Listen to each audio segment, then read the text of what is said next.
오늘 강연을 맡게 된 여자 5단 이은경입니다. 저의 강연을 위해 소중한 법회 시간을 내어주신 각타원 김은준 교감님과 교도님들께 감사의 마음을 전합니다. 오늘 저의 강연 주제는 일상수행의육법 6조 타력생활을 자력생활로 돌리자입니다. 모두가 잘 알고 계시겠지만 타력생활을 자력생활로 돌리자는 사요종 자력양성의 공부로 의뢰생활이나 빚지는 생활에서 벗어나 자기 인생을 스스로 개척해가고 주체적 인생을 살아가는 것입니다.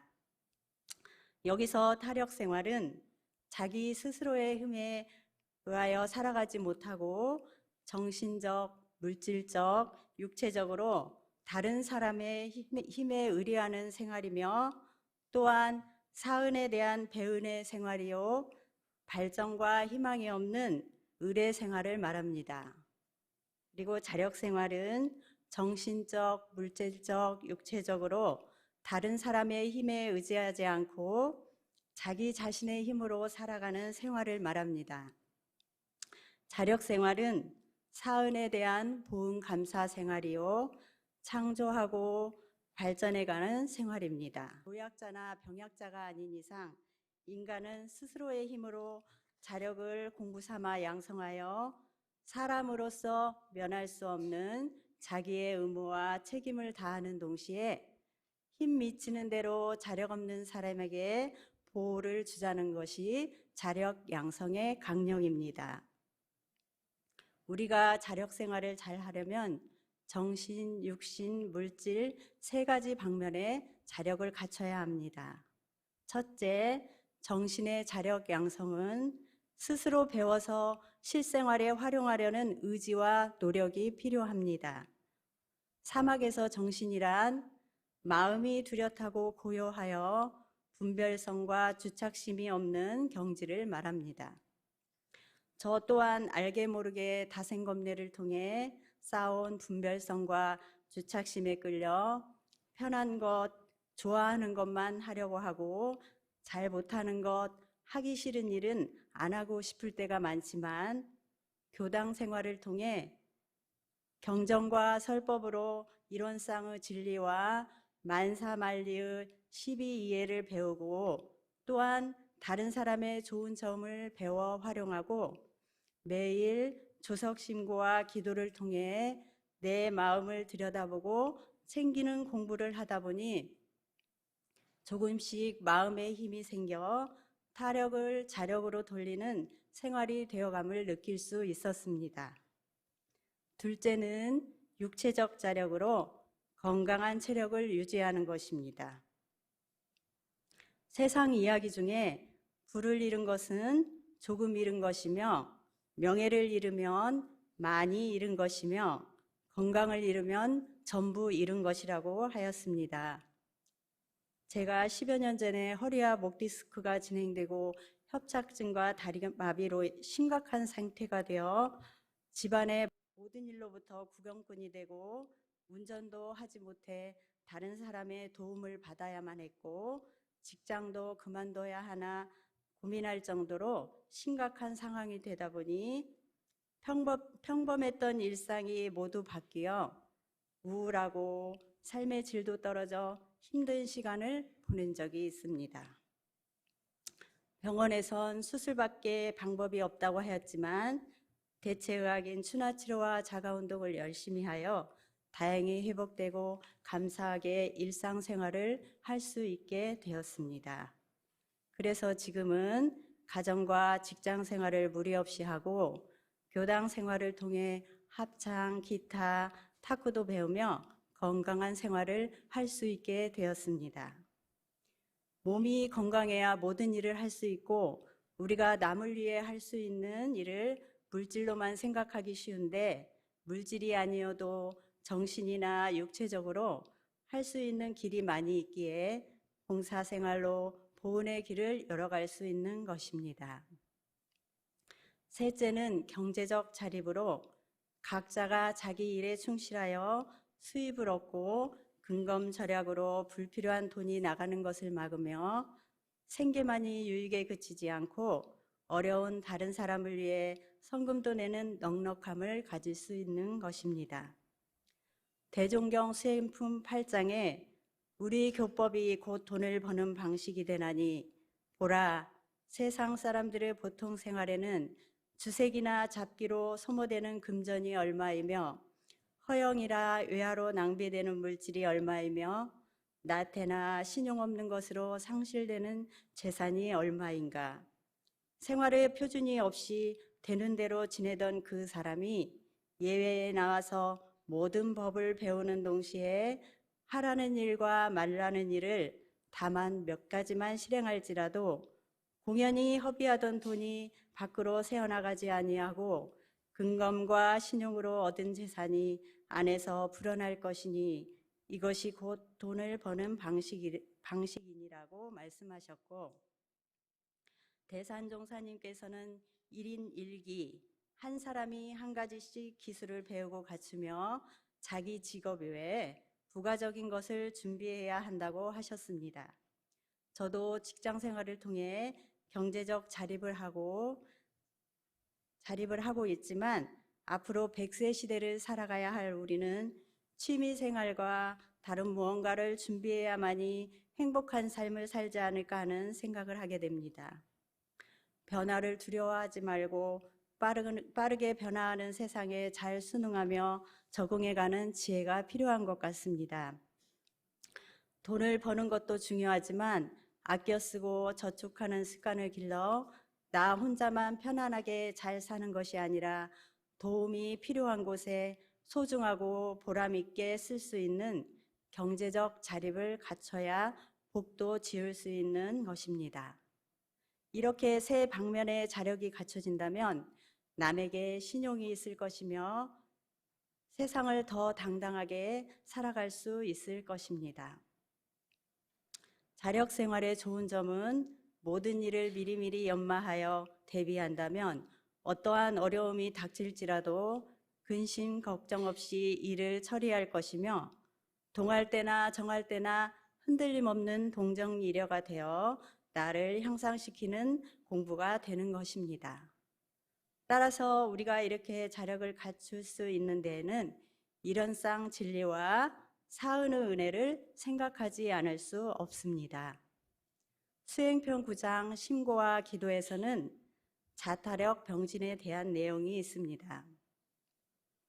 우리 각자가 이 세상에 태어나 모든 만물을 베풀어 주시는 천지은, 낳고 길러주시며 무자력할 때 보호하여 주시는 부모은, 서로 도움주고 협력하며 자리이타로서 서로를 살려가는 동포은, 이 세상의 안녕 질서를 유지시켜줘 법의 보호를 받게 하시는 법률은, 이 네 가지 타력의 은혜를 입고 성장하여 지금의 자력을 갖춘 우리가 있게 되었습니다. 따라서 자력과 타력은 서로 근본이 되어 한 가지만 생각할 수 없고 함께 가는 것이며 타력에만 그치지 않고 자력을 위한 타력이 되어야만 이 세상이 선순환이 되는 것임을 알게 되었습니다. 없어서는 살 수 없는 네 가지 큰 은혜를 입고 사는 우리는 사은의 위력을 알았으니 잡으면 있어지고 놓으면 없어지는 우리의 마음을 매일 심고와 기도로서 불생불멸과 인과보응의 진리를 믿고 깨달아 자각하여 자타력을 병진하는 공부를 함으로써 각자가 자력을 세워 이 세상에 필요한 존재가 되고 생활 속에서 보은행을 실천하여 개교의 동기에서 말씀하신 모두가 평등한 광대무량한 낙원 세상을 이뤄가는 것이 우리의 최종 목표일 것입니다. 자신할 만한 타력을 얻은 사람은 나무 뿌리가 땅을 만남과 같다고 하셨습니다. 감사하게도 우리에게는 법신불 일원상의 든든한 신앙처가 있으니 법신불 일원상의 진리를 믿으며 낮은 자세로의 생활 속에서 작은 것부터 하나씩 실천해가며 삶을 살아갈 수 있도록 다 같이 노력하면 좋겠습니다. 이상입니다. 저의 강연을 끝까지 들어주셔서 감사합니다.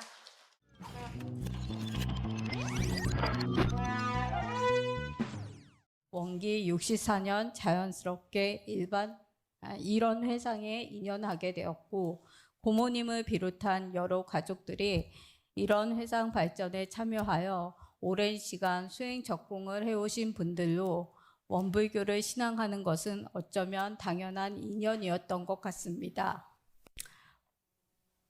원불교에 대한 인연은 성장기를 거쳐오면서 지속되었습니다. 유년 시절에는 친지분들이 계시던 다양한 교당에서 원불교 어린이 훈련을 하면서 우이동 훈련 내에 계곡에서 물놀이를 즐기고 둥글게 앉아 교리 퀴즈도 나누고 연불과 독경을 하고 헌배와 서원 기도를 올리던 기억이 납니다. 그리고 익산과 서울의 대가족이 모여 대산 상사님이 계시던 삼동원이나 영산선원, 익산 총부에 가기도 하였습니다.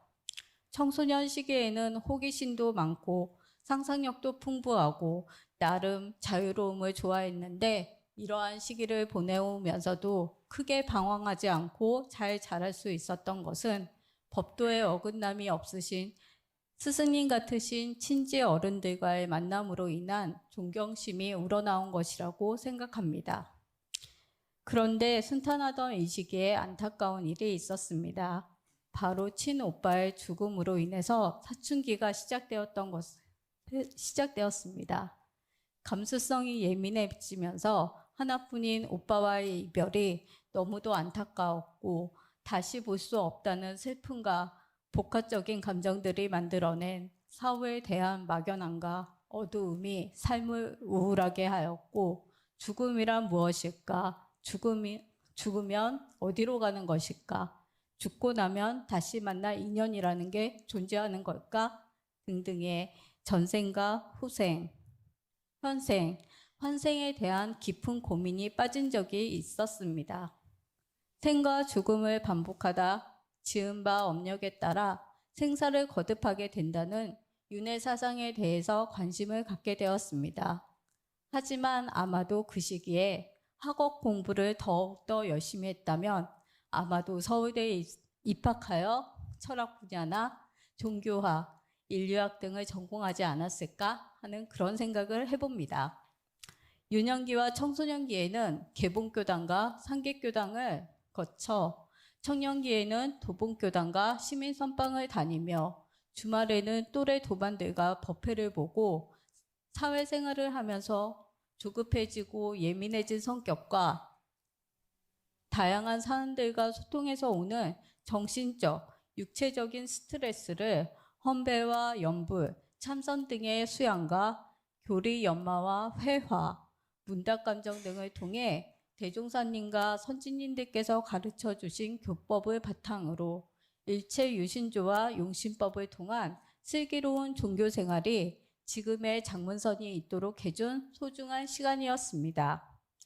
욕심과 욕망이 그득한 탐진치에 사로잡힌 이 암울한 현세계에서 촛불의 한 줄기의 빛을 따라가다 보면 어느새 공한 마음, 고요하고 청정일념으로 자성에 근접하다 보면 행복함을 느꼈습니다. 이러한 저의 공부하는 모습이 좋아 보였던지 스승님들께서는 전무 출신을 하면 좋겠다, 정토가 되어보면 좋을 텐데 하시면서 교무님과 소개를 해주시는 분도 계셨지만 내 인생의 주인은 바로 나라는 생각이 들어 출가도 정토도 아닌 제가 교도로서 인생의 반려자만큼은 인연이 있다면 신신 깊은 원불교 교도를 만나거나 무교 또는 불교 신자라면 충분히 입교시킬 수 있을 거라고 생각했습니다. 저의 반려자인 양대종 교도는 원불교에 입교하여 도봉교당 청년회를 다닌 지 3개월 정도 된 신입교도였습니다. 양대종 교도에게 끌렸던 점은 법학을 전공하던 그가 교전을 보여준 적이 있었는데, 이때 전공 서적들과 마찬가지로 너무도 반듯하게 잘을 내고 줄을 그으며 막연하게 알고 있던 원불교 용어들을 명확하고 분석적으로 진지하게 한자풀이를 해가며 나름 원불교 선배라고 생각했던 저보다도 더욱더 열심히 공부하는 모습이 마음에 들었고, 이대로라면 교법에 어긋남 없이 이런 가정을 꾸미며 부끄럽지 않게 잘 살아나갈 수 있을 거라고 생각했습니다. 결혼 이후 아이들을 출산하고 종교만큼은 필연적이 아닌 자유롭게 선택할 수 있게 해주고 싶었지만, 없어서는 살 수 없는 사은님의 은혜만큼은 꼭 알게 해주고 싶었고, 부모님과 함께 안암교당으로 꾸준히 일요일마다 아이들은 어린이 법회로, 저와 남편은 일반 법회로 출석하게 되었습니다. 저의 어린 시절 꿈은 엄마였습니다. 그때는 철없게도 멋진 차를 타고 화려한 의상이나 보석으로 치장하며 외적인 면만을 보여주기 위해 누군가에게 잘 보이고 싶어하던 욕심 많은 사모님의 이미지였다면, 시간이 지나 비로소 엄마가 되면서 진정한 손 깊은 마음 공부가 중요하다는 것을 알게 되었습니다. 아이들도 엄마의 뜻을 아는지 하루의 일과를 친구와 일기를 작성하고 일상의 다양한 감정들을 전하며 친구 같은 엄마로서 이야기를 공유하고 미처 놓치고 있던 것을 챙기고 배워가면서 큰 트러블 없이 밝게 잘 자라주었던 것 같습니다. 현재 큰아이는 원광대에 진학하였고, 둘째는 학업으로, 남편은 직장 업무를 핑계로 교단과 멀어졌는데 좀 더 불공을 잘하여 예전처럼 가족 모두가 교당에 잘 다닐 수 있었으면 좋겠습니다. 안암교당에서는 신년 이상 석존 탄신일마다 안암국제마음학사 마련 바자회를 열었습니다. 전국 각지에서 보내주신 다양한 기부 물품과 안암교당 전 교도의 정성어의 합력으로 본공의 어르신들의 갓긴 치며 손만 나는 다양한 먹거리들과 꽃시장을 돌며 다양한 화분을 사고 분갈이를 하고 직접 장을 보며 정성껏 손질하여 레몬청과 자몽청도 만들고 신선한 생과일을 만들어 판매하고 신나는 공연과 경매를 준비하며 판매면 판매, 구매면 구매 등 어린이부터 학생, 청년, 일반에 이르기까지 대동단결하고 이소성대, 신심과 공심이 단단한 멋진 안암교도 분들임에는 틀림이 없었습니다. 저도 다양한 핸드메이드 제품을 만들어 본 적이 있는데 예쁘게 잘 만들었다고 칭찬해 주시고 구매해 주셨던 분들께 다시 한번 감사드립니다. 크나큰 감동의 울림으로 전해지는 사은님의 은혜는 정말 위대하다고 느껴집니다. 코로나로 인해 잠시 멈출 수밖에 없었던 이 뜻깊은 바자회가 다시 열릴 수 있게 되기를 기원해 봅니다. 마음 공부를 더욱 깊어지도록 했던 계기가 두 가지가 있습니다. 첫 번째는 청년기에 할머님께서 열반하시기 전 한 달여 정도를 방 안에서 조용히 천도 법문을 들으시며 열반의 준비를 하셨는데, 바쁘신 와중에도 틈틈이 주변에 가까운 지인, 친지분들부터 멀리 지방에 사시던 친지분들까지도 작별 인사를 나누듯 함께 해주시며 그동안의 업장을 녹여내듯 잘 사셨고 평안하게 잘 쉬시다가 다시 좋은 인연으로 돌아오시기를 바라는 천도의 기원을 모아주셨습니다. 그리고 열반 후에도 초제부터 종제에 이르기까지 49일간 어머님은 하루도 빠짐없이 조석으로 천도 독경을 해드리던 모습이 굉장히 인상 깊게 남아 있습니다. 그때 전생과 현생에 이르는 업장과 그리고 돌아올 내생과 돌고 돌아 영생에 이르게 되는 업력과 천업에 대해서 다 받아들이기는 쉽지 않았지만, 지금은 인과 봉의 이치와 탐진치의 악습의 고리를 끊어내기 위해 쉬지 않고 연마해가는 마음 공부를 놓쳐서는 안 되겠다고 생각했습니다. 또 하나의 계기는 사경이었습니다. 악필인 저는 전반적인 노트 사경이 굉장히 부담스러워 성가만이라도 해보면 좋을 것 같았습니다. 성가는 대종사님의 교리와 선지님들의 가르침이 요약본이라고 할 수 있습니다. 펜과 종이에 정성스럽게 글을 쓰는 것도 매우 중요하지만 핸드폰 앱을 통해 틈틈이 출퇴근길이나 일상 속에서 교법을 챙기고 접근하기가 쉬웠던 것 같습니다. 그렇게 정전, 대종경, 불조여경, 예전, 정산, 대산종사, 법어, 성가까지 빼곡하게 채워나가며 2020년부터 작년까지 3회 전체 사경을 완성하였습니다. 그리고 저의 언니는 청년 시절 교무님을 소개로 하상덕 교무님과 결혼하여 정토로 가정을 이루었고 현재 정토회 교당을 다니고 있습니다.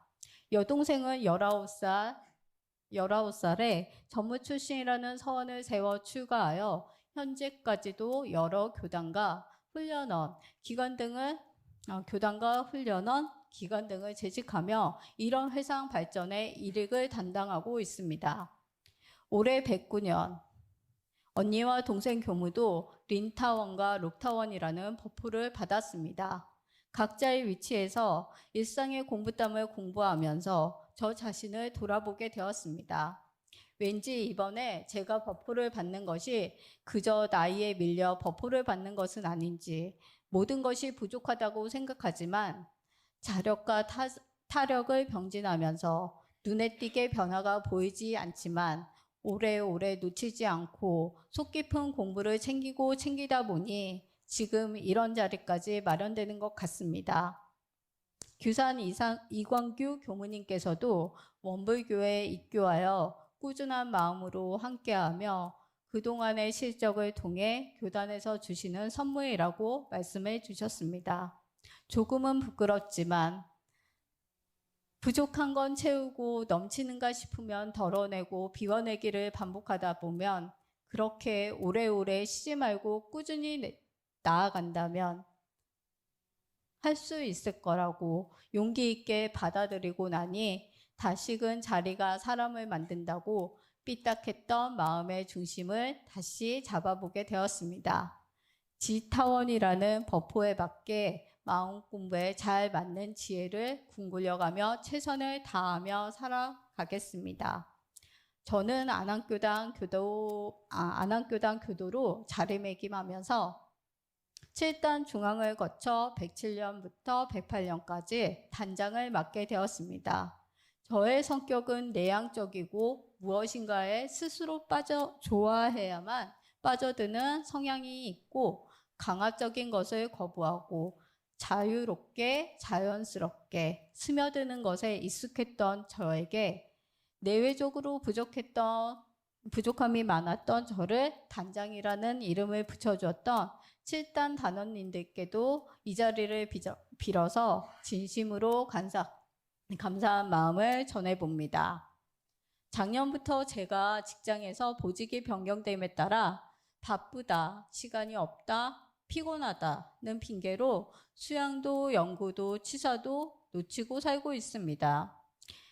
대종경 인도품 39장에서는 사람이 누구나 이로운 일을 원하나 큰 병은 아는 데에만 힘쓰고 실행이 없습니다. 대산종사 법문 중에는 어려운 일을 한 번, 두 번 거듭 행할 때 힘이 쌓여 결국 불보살이 되는 재미로 산다는 말씀대로 불보살이 될 수 있도록 도와 덕을 실행하는 데 있어 오래오래 법력을 향상시키고 더욱더 진급해 나가도록 하겠습니다. 원불교의 마음 공부란 혼자만이 아닌 자타력 합력으로 비움과 채움 그리고 올바른 치사의 사막병진과 사은에 대한 감사와 보험이 함께하는 무아봉공과 자리이타의 마음으로 그리고 작은 마음이 모여 큰 세상을 이룰 수 있듯이 이소성대로서 가치 있고 떳떳하게 삶을 채워가며 새롭게 거듭나고 진급해 나가는 원불교인이 되겠습니다. 어찌 다행 맺어진 혈연 가족분들과 법연으로 이어진 스승님들과 도반님들께 깊은 감사를 드리고 또 다른 인연들 또한 불연이라 여기며 내생, 후생에 있어 이 모든 인연이 진정한 선연으로서 영생까지 이어나갈 수 있도록 기원해 봅니다. 끝까지 경청해 주셔서 감사합니다.